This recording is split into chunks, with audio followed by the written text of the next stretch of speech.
Hello everyone, very good morning. आज इस video की कड़ी में मैं आपको नर्सिंग ट्यूटर का जो एग्ज़ाम हुआ था एम्स जोधपुर में, और बहुत सारे नर्सिंग ट्यूटर के हर एम्स में as you know nowadays nursing tutor की ऑलमोस्ट 15 to 20 वैकेंसीज आ रही है। तो जो नर्सिंग ट्यूटर एम्स जोधपुर का एग्ज़ाम हुआ था उसके कुछ क्वेश्चंस लेके आया हूँ जो कि नर्सिंग रिसर्च सब्जेक्ट से रिलेटेड है, और किस टाइप से नर्सिंग रिसर्च के क्वेश्चंस आपको पूछे जाएंगे एग्ज़ाम में वो अपन डिस्कस करेंगे। तो ये जो पेपर था, अगर आपको इसकी ऑनलाइन टेस्ट आपको देना है या फिर देखना चाहते हो किस टाइप का पेपर आया था, तो आप किरोशा एकेडमी जो डाउनलोड कर ले प्ले स्टोर से, और फिर आप वो टेस्ट अटेम्प्ट कर सकेंगे कि किस पैटर्न्स पे नर्सिंग ट्यूटर का एग्ज़ाम आता है और आपको वो एग्ज़ाम कैसे सॉल्व करना है और किस टाइप की प्रिपरेशन करनी है। As you all know, nursing tutor की पे ग्रेड सब आपको डिटेल में पता है, नहीं तो मैं सेपरेट वीडियो करके आपको बता दूंगा। सो नर्सिंग ट्यूटर लेवल 10th में आता है पे ग्रेड में, और बहुत अच्छी पे सैलरी है। So let's start with the topic और क्वेश्चंस। सो पहला क्वेश्चन आपके स्क्रीन पे है, रीड आउट कीजिए और आंसर देने की कोशिश कीजिए, क्योंकि बहुत ही बेसिक कंसेप्ट है as you all are teaching faculties. चलिए स्टार्ट करते हैं पहला क्वेश्चन आपकी स्क्रीन से। चलिए रीड आउट कीजिए फर्स्ट क्वेश्चन। सो ये पेपर में क्वेश्चन नंबर 45 था। In this type of sampling, इसमें सैम्पलिंग टेक्निक पे क्वेश्चन पूछा है। किस पे क्वेश्चन पूछा है? सैम्पलिंग टेक्निक पे। One sample is selected and asked for 2 reference. So in the sampling technique, मतलब आप रेफरेंस के बारे में अगर पूछा जाए तो आपको पता होगा कि ये स्नोबॉल सैम्पलिंग के बारे में क्वेश्चन है। तो types of the snowball sampling से क्वेश्चन है। इसमें क्या, एक सैंपल को सेलेक्ट किया जाता है after he ask for to give 2 or more references, either 2 references of the similar participant, out of which at least one participant must be active to provide further reference and another could be non active. So इसमें एक participant जो 2 reference मिलेगा वो active होगा, और फिर वो further snow bowling की तरह और 2 रेफरेंस देगा, और फिर वो फर्दर आउट ऑफ द 2 एक एक्टिव होगा और फिर से 2 रेफरेंस देगा। So option 1 is exponential non discriminative snow bowling, option 2 is non-linear snowballing sampling, option C is linear snowballing sampling, and option D is exponential discriminative snowball sampling। चलिए जल्दी से answer देने की कोशिश कीजिए। What is the correct answer? इसमें पूछा गया है एक एक्टिवली पार्टिसिपेंट होना चाहिए।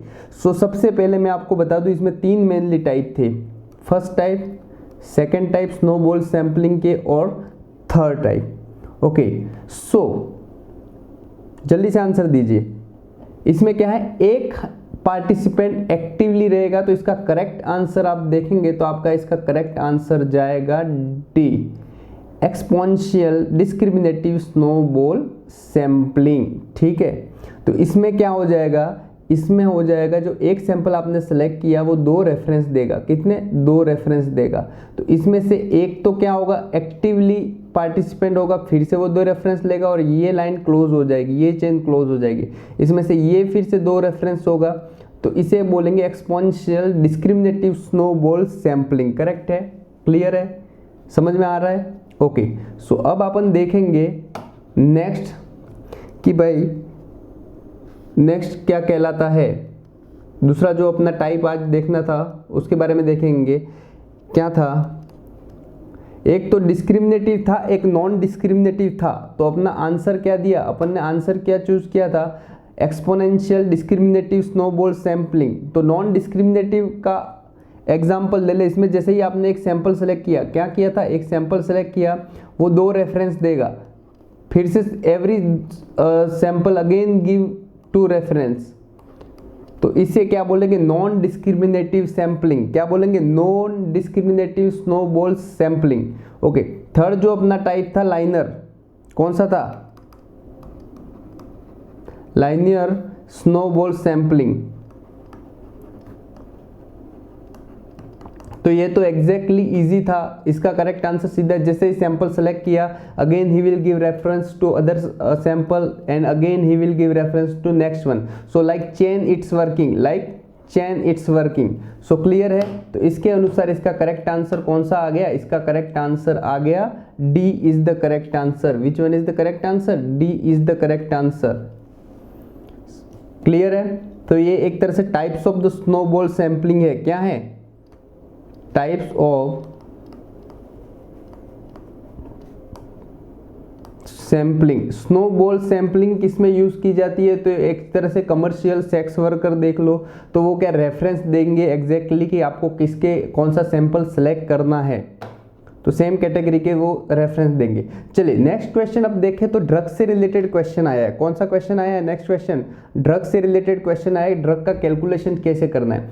तो साइक्लोफॉस्फेमाइड है ड्रग। क्या है? साइक्लोफॉस्फेमाइड कितना दिया है? डोज दिया है इसका 40 mg। कितना डोज दिया है? 40 mg पर kg पर डे देना है। कौन से रूट से देना है? ओरली। 40 mg पर kg पर डे ओरली देना है। तो अब अपन को काउंट क्या करना है? किस बेस पे काउंट करना है? वेट पे। अब यहाँ पे देखिए वेट LB में दिया है, वेट किस में दिया है? पाउंड में दिया है। वेट यहाँ पे पाउंड में दिया है तो सबसे पहले आपको क्या करना पड़ेगा? वो पाउंड वाला वेट को कहाँ कन्वर्ट करना पड़ेगा? kg में कन्वर्ट करना पड़ेगा।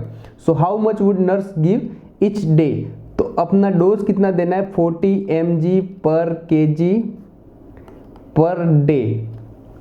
कौन से रूट से देना है? पर ओरल से। अब पेशेंट का वेट कितना है? पेशेंट का वेट है पाउंड में 15 पाउंड। कितना है? 15 पाउंड। तो 15 पाउंड को केजी में कन्वर्ट करने के लिए 15/2.2 से डिवाइड करेंगे तो यहाँ पे आएगा 6.81। कितना आएगा? 6.81 kg हो जाएगा।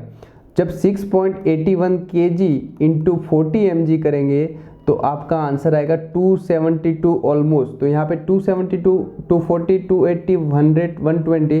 तो यहाँ पे इसका करेक्ट आंसर आएगा ऑलमोस्ट 280 क्योंकि नियर बाय 272 280 है। क्लियर है?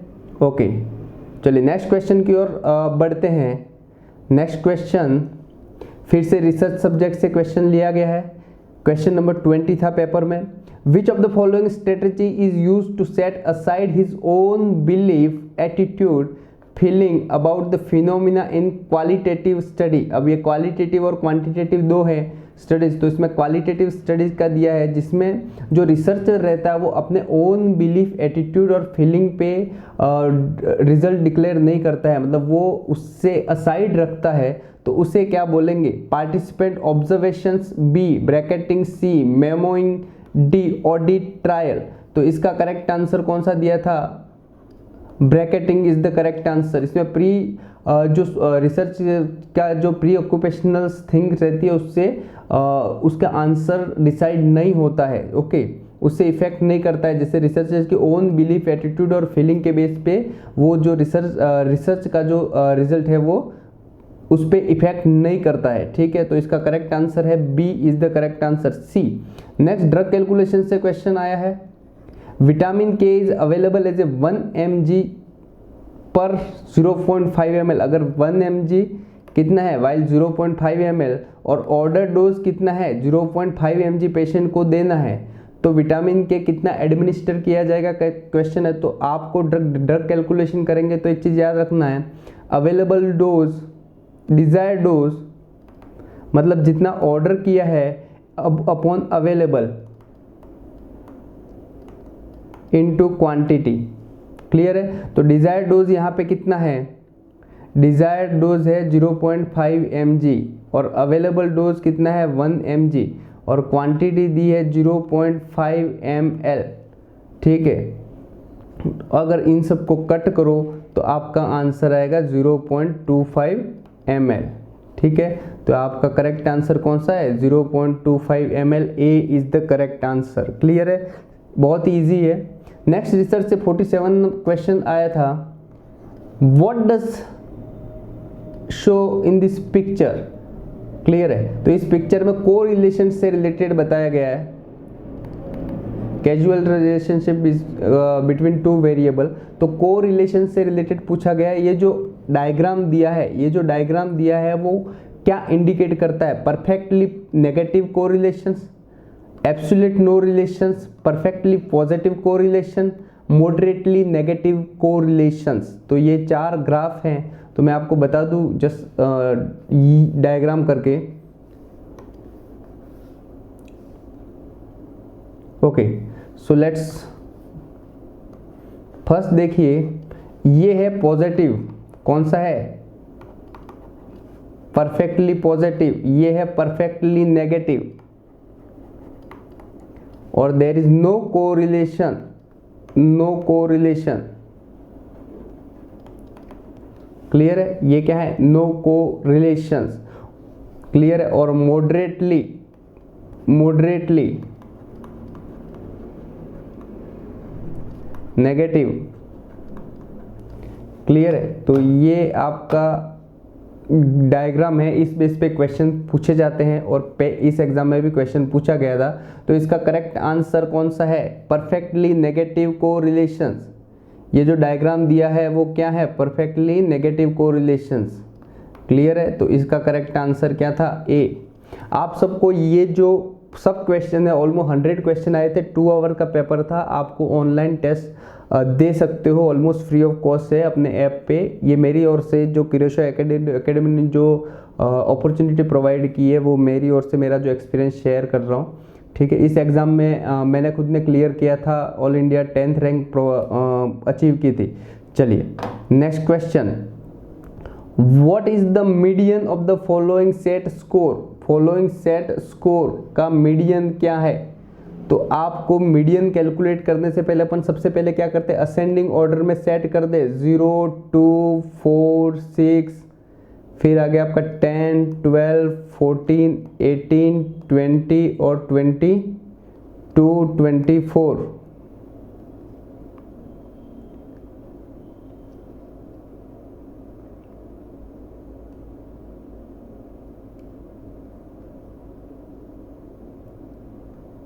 टोटल 11 नंबर है। तो इसका फॉर्मूला आपको पता है n/1/2, मीडियम कैलकुलेट करने का फॉर्मूला आप सबको पता है n/2/n+1/2। तो टोटल नंबर कितने हैं, 11 + 1/2 बराबर हो गया 6।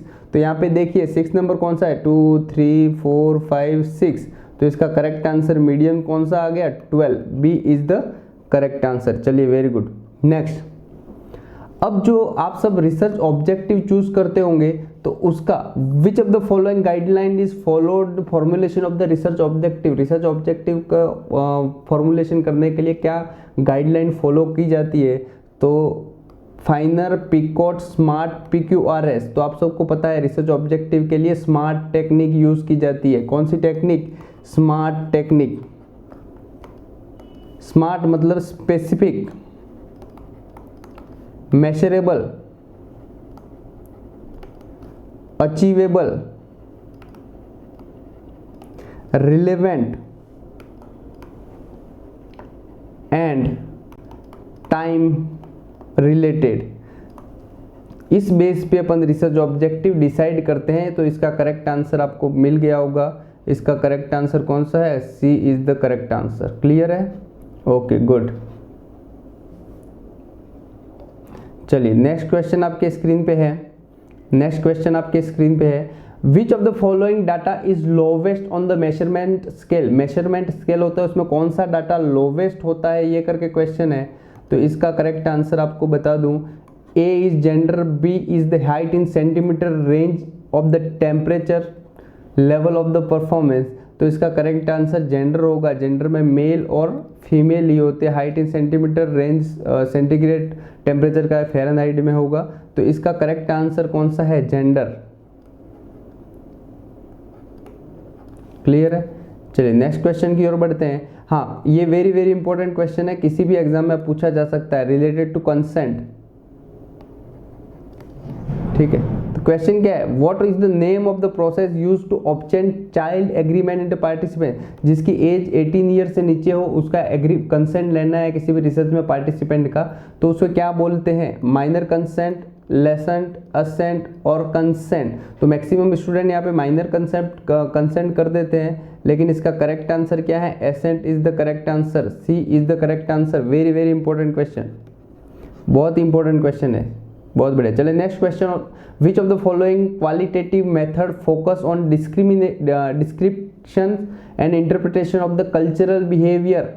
जो रिसर्च डिज़ाइन के टाइप हैं, तो उसमें कल्चरल बिहेवियर पे कौन सा बेस्ड होता है, phenomenological, case study, historical and ethnographical. तो आप सबको पता है based on the cultural behaviour जो है इथनोग्राफिकल रिसर्च स्टडी होती है। कौन सी? Ethnographical. C is the correct answer. Clear है? नेक्स्ट क्वेश्चन आपके स्क्रीन पे है, in which of the following sampling technique participant are chosen deliberately which is in researcher judgement are representative of the whole data. तो researcher के based on the researcher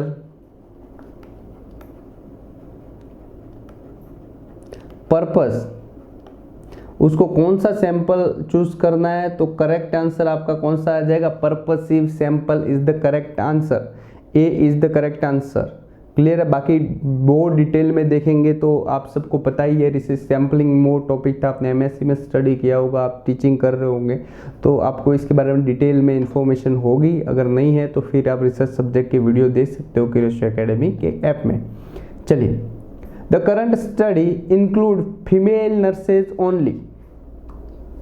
जो current study होती है only female nurses include करती है, तो ये क्या कहलाता है? It reflect in this statement research problem, delimitation, variable and assumption. तो इसका करेक्ट आंसर कौन सा है? लिमिटेशन और डिलिमिटेशन आपने पढ़ा होगा। तो डिलिमिटेशन क्या इंडिकेट करता है? बाउंड्रीज को इंडिकेट करता है। तो इसमें ओनली मेल और फीमेल जेंडर होते हैं, तो इसमें ओनली फीमेल को इंक्लूडेड किया गया है। इसे क्या बोलते हैं? Delimitation of the study.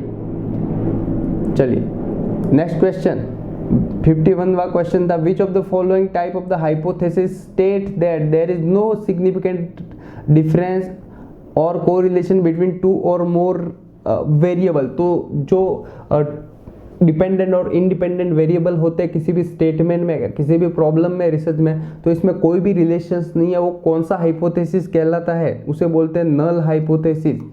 B is the correct answer. Like example, smoking can cause lung cancer. Smoking से लंग कैंसर हो सकता है। तो इंडिपेंडेंट और डिपेंडेंट वेरिएबल में कोई रिलेशंस नहीं है, इसे क्या बोलते हैं? Null hypothesis. क्या बोलते हैं? Null hypothesis. चलिए बहुत बढ़िया। तो इस तरीके से ये बेसिक चीज़ें मैंने डेप्थ में ऑलमोस्ट रिसर्च के जो क्वेश्चंस पूछे थे उसको डेप्थ में डिस्कस कर लिया। ये बेसिक स्मॉल वीडियो बनाया है ताकि आप क्यूरोसिटी एकेडमी डाउनलोड कर ले ऐप में। कौन सी? क्यूरोसिटी एकेडमी डाउनलोड कर ले ऐप से, और प्ले स्टोर से डाउनलोड कर सकते हो। इधर आईफोन वाले भी कर सकते हो और एंड्रॉयड मोबाइल से भी कर सकते हो। और जो पेपर की फ़ी 3000 थी वो ऑलमोस्ट आपको फ्री ऑफ कॉस्ट ऐप में मिलेगा। स्टोर में जाके चेक कीजिएगा, और कुछ इशू है तो नंबर दिए हुए हैं आप, या फिर कोई भी मैसेज कर सकते हो। ठीक है, थैंक यू वेरी मच।